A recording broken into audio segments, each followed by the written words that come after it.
السلام عليكم حبايبي، ازيكم عاملين ايه؟ يا رب تكونوا بخير. النهارده يا جماعه انا جبت نص كيلو من السوداني.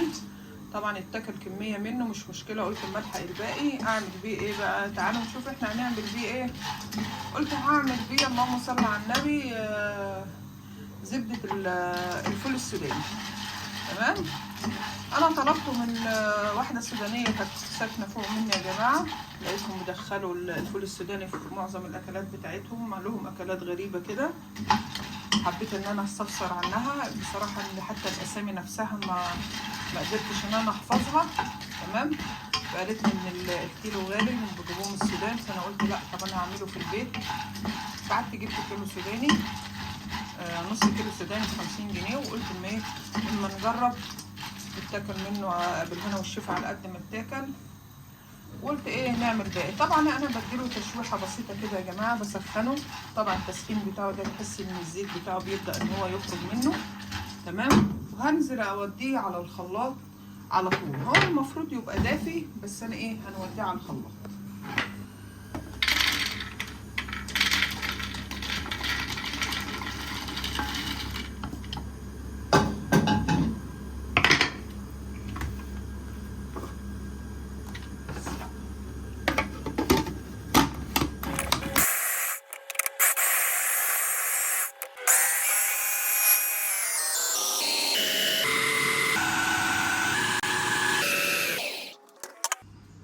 طبعا يا جماعه انا لما شفت السودانيه نزلت تحت العماره، مسكت الهون وفضلت ماسكه السوداني بقى وماسكه الهون وعماله تدقدق فيه. فهو عايز كبه من اللي هي لها اكتر من سلاح واحد، اللي هي بيبقى لها كم سلاح دوت، ان هي على حسب ان هي تجيب من فوق من تحت ومن الوسط، على حسب ان هي تجيبه بسرعه.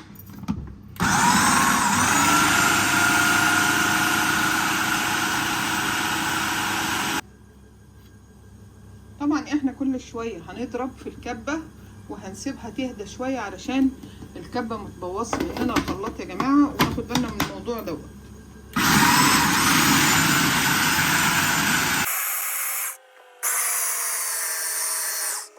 طبعا انا هسيب الكبه عندي سخنه، هشيلها من على الخلاط كمان. طبعا احنا مش هنعمل حاجه ونبوظ حاجه، هي بقت بالطريقه اللي حضراتكم شايفينها دي. هسيبها تهدى شويه، الخلاط يهدى شويه، بقت عامله زي السمسم المطحونه اهو، وارجع ان انا اضربها تاني. بس ايه اهدي الخلاط شويه عشان ايه السخونيه يا جماعه. فطبعا احنا نخلي بالنا علشان نحافظ على حاجتنا برده، ما نجرلهاش اي حاجه خالص. خليكم معايا.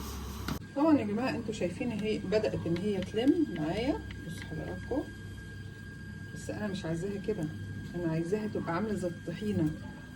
بصوا بدات تلم اهي وبتسخن. كل ما الخلاط بيشتغل، الكبه بتشتغل، كل ما هو بيسخن. احنا عايزين ان هي تنزل كل الزيوت اللي فيها. طبعا قدام حضراتكم الشكل حضراتكم شايفينه، دي زبده الفول السوداني يا جماعه. وطبعا لما تبرد هتتقل شويه بالشكل حضراتكم شايفينه. عايزه تعملي كميه اكبر من كده هتعملي، عايزه تعملي على قد ما بتعوزي هتعملي برضو. ده عباره عن ربع كيلو، لان انا جبت نص كيلو زي ما انا قلت لحضراتكم في اول الفيديو، واتاكل منه كميه تسالي طبعا كلوه. فطبعا قلت اما اعمل الباقي قدام حضراتكم بالشكل حضراتكم شايفينه كده. تمام. اتمنى يا جماعه لو الفيديو عجبكم تشتركوا لي في القناه وتفعلوا الجرس ليصلكوا كل جديد. وشكرا لكل من اشترك ليا في القناه ودعم القناه ومتابعيني باستمرار، واشوفكم ان شاء الله في الفيديو القادم. والسلام عليكم ورحمه الله وبركاته.